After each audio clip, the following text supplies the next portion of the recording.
voltando com o Interrogando o Pensamento, hoje falando sobre o Espiritismo. Alexandre, eu havia te perguntado antes, quais são as considerações do Espiritismo sobre a Bíblia? A questão do bom senso, né? Porque a Bíblia que nos chega hoje, ela foi completamente adulterada no decorrer dos tempos.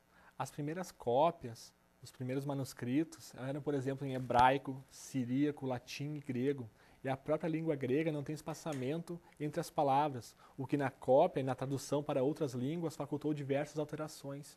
E ainda vários conceitos foram deturpados propositadamente. Alguns copistas, alguns escritores, por exemplo, acreditando na questão da ressurreição e não reencarnação, trocaram a palavra propositadamente.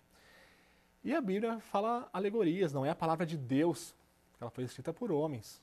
Fala dos ditos e dos feitos de Jesus, que é filho, é como se fosse nosso irmão mais velho, e que não é Deus. Deus e Jesus são entidades completamente diferentes. Alexandre, e por que as religiões cristãs não aceitam o Espiritismo? Porque elas conservam os seus dogmas, né? Se pergunta, por exemplo, se o Espiritismo será a religião do futuro.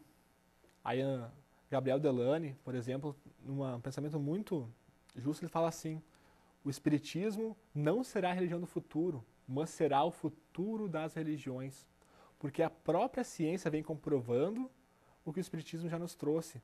Tanto é que Kardec falou: se a ciência provar algum ponto que for contrário ao Espiritismo, abandona-se esse ponto e segue a ciência, porque justamente nos propõe a fé racional. E as pessoas estão se dando conta disso. E muitas pessoas que não estão satisfeitas com seus dogmas, porque que não explicam quase nada em algumas religiões, procuram justamente uma fé mais racional e acabam migrando para o Espiritismo. E as religiões que não se adaptarem, não evoluírem nos conceitos, tendem a falir por falta de crentes. Pois é, uma fé racional, mas onde fica a emoção nisto das pessoas? A fé tem duas formas, a fé racional e a fé do sentimento. Imaginemos, por exemplo, a fé do sentimento como se fosse uma fogueira, uma chama, que nos motiva, nos aquece, etc. Mas há momentos da vida, por exemplo, uma perda de um ente querido, que essa chama se enfraquece, o que é muito natural. Porém, através da fé racional, que a gente entende o porquê, que aquele ser continua, nós vamos vê-lo novamente, etc, etc. É como se colocasse mais lenha na fogueira e reacende um pouco mais essa chama. Então a fé racional, ela vem alimentar ainda mais o sentimento. Sim. Alexandre, que avaliação tu faz sobre os filmes Chico Xavier, Nosso Lar, As Mães de Chico Xavier agora? Também tem um que saiu agora muito pouco, que é Além da Vida, do Eastwood. Aliás, como a ficção retrata o espiritismo? Qual a tua avaliação? Eu particularmente vi o Nosso Lar, o filme do Chico Xavier, tô querendo ver agora As Mães, né, do Chico Xavier. Eu acho muito positivo, porque espalha os conceitos, desmistifica um pouco a questão do espiritismo, a própria questão de que diziam que Chico Xavier estava possuído pelo demônio. Aliás, tudo que a ciência, por exemplo, não explica é efeito placebo. E os religiosos falam que é coisa do demônio. Então esses filmes ajudam a divulgar o conceito, alguns conceitos do espiritismo, e também a desmistificar essas questões, como que o Chico estava possuído, etc, etc. Mostra justamente o contrário. E espalha um pouco mais alguns conceitos como da reencarnação, da mediunidade, a questão da psicografia, que consola muito. Porque como, por exemplo, chega uma pessoa de outro estado que Chico Xavier nunca viu, e de repente aquela pessoa recebe uma carta psicografada pelo ente querido que já morreu com a própria assinatura. Da onde Chico Xavier conseguiu escrever aquilo ali? Então leva as pessoas a se questionarem e pensarem então na vida depois da vida. Alexandre, toda pessoa possui mediunidade? Isso está inerente em todas as pessoas ou são alguns escolhidos? Como Kardec muito bem afirma, todos somos médiuns, alguns em grau menor, outros em grau maior. Porém, o que se considera, no geral, médium realmente, é quando você tem essa faculdade mais ostensiva, ou seja, quando alguém psicografa alguma coisa, quando alguém vê espíritos. Então, esses têm a mediunidade um pouco mais exacerbada, que cabe a eles a educação para usar esse instrumento divino, que é como se fosse um sexto sentido, para aplicação no bem. Alexandre, e ah, um espírito pode interferir na rotina de uma pessoa, no nosso mundo físico? Kardec pergunta isso no Livro dos Espíritos. Mais ou menos assim como tu perguntaste. Tá, não, mas eu não, Sim? não roubei a pergunta dele. Sim. Interferem os espíritos na vida dos homens e os espíritos respondem muito mais do que supões.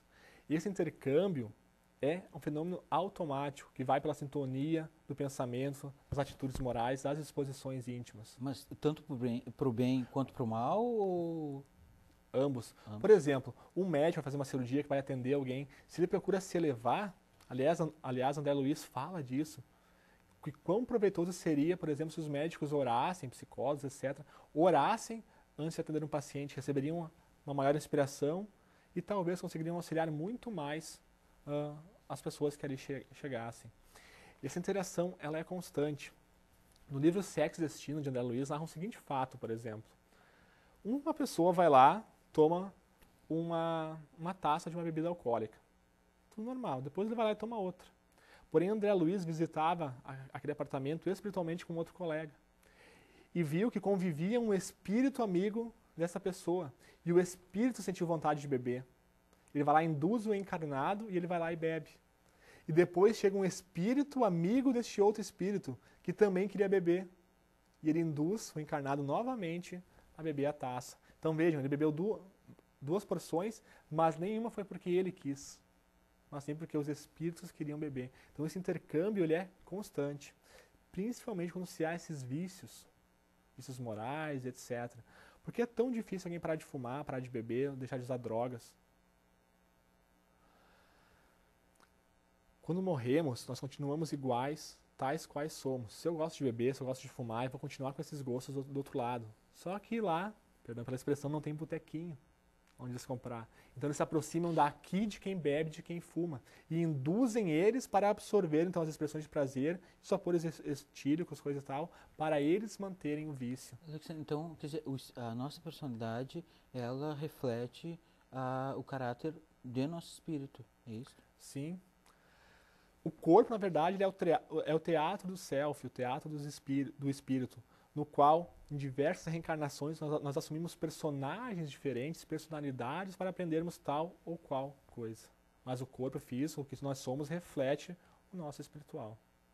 Alexandre, e o que acontece com o nosso espírito quando morremos?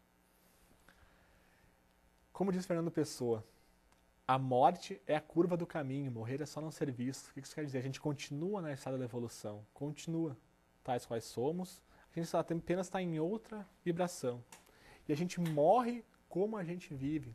Se a pessoa vive dedicada ao bem, coisa e tal, ela morre bem e vai para regiões próprias, uma sintonia que tem o tônus vibratório de conforme ela viveu. Por exemplo, nas experiências de quase morte, nas famosas EQMs, quando as pessoas relatam como foi do outro lado, normalmente eram pessoas boas, se dedicavam um pouco ao bem, por exemplo, o lugar que eles chegavam do outro lado era muito bom, dava paz, etc. Como também as pessoas um pouco dedicadas ao mal, ignorantes ainda, tinham sonhos, lembranças terríveis de que foram para regiões não muito boas. Nós somos quase um balão. Quanto mais leve nós estivermos, essa leveza se dá pelas nossas atitudes morais, pensamentos saudáveis, mais nós subimos em regiões mais felizes. E se nós nos dedicamos ao mal, ficamos, entre aspas, mais pesados, nós ficamos por aqui perto. Então, depois que a gente morre, a gente vai para lugares onde há afinidade daquilo que nós somos. Por exemplo, pessoas viciadas se reúnem em lugares que possam manter este vício. Pessoas em determinado grau vão, por exemplo, para o nosso lar, como mostra no filme, para continuar a evolução. E como André Luiz ele passa um tempo num umbral, né, para se libertar um pouco das cargas pesadas, do bem que ele não fez, que já é um mal, e depois ele recebeu ajuda e vai para outra região, com uma cidade espiritual, para continuar evoluindo. Alexandre, das irmãs Fox, passando por Allan Kardec e por último o Chico Xavier, né, que são os nomes mais conhecidos do Espiritismo. Que avaliação tu faz da trajetória do Espiritismo? Bom, o Espiritismo surgiu na França, né? E antes mesmo de Kardec começar a codificação, ele já sabia, já foi informado para ele, que o Espiritismo seria transladado para o Brasil.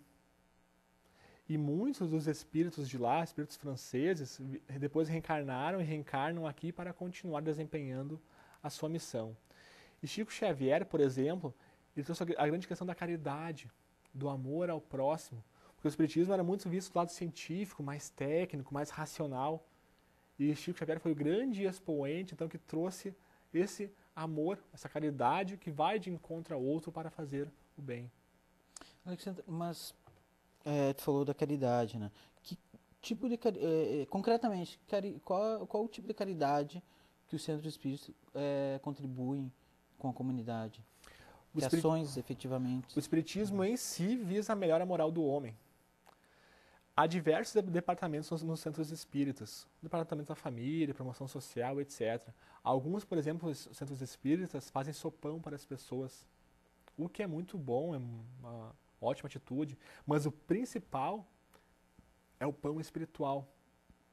Não adianta tu ficar alimentando, como falamos, é uma atitude muito saliente, muito boa, porém tem que se dar o pão espiritual, fazer a pessoa entender o porquê da vida, porque o alimento ele sacia a fome agora, mas logo volta. E esse alimento espiritual ele sacia a fome se a pessoa aproveitar bem a lição para toda a vida e até para além desta vida. E isso então faz com que ela se melhore e busque outras alternativas para continuar crescendo e sair dessa miséria. Porque muitas vezes a miséria social, econômica, ela deriva da miséria espiritual. Alexandre, segundo eu estava na minha pesquisa para o programa, eu li que o espiritismo só se propagou mesmo e teve grande aceitação no Brasil. No resto do mundo, ele não tem toda essa dimensão que tem aqui no Brasil. Como tu explica isso? Por que só aqui no Brasil?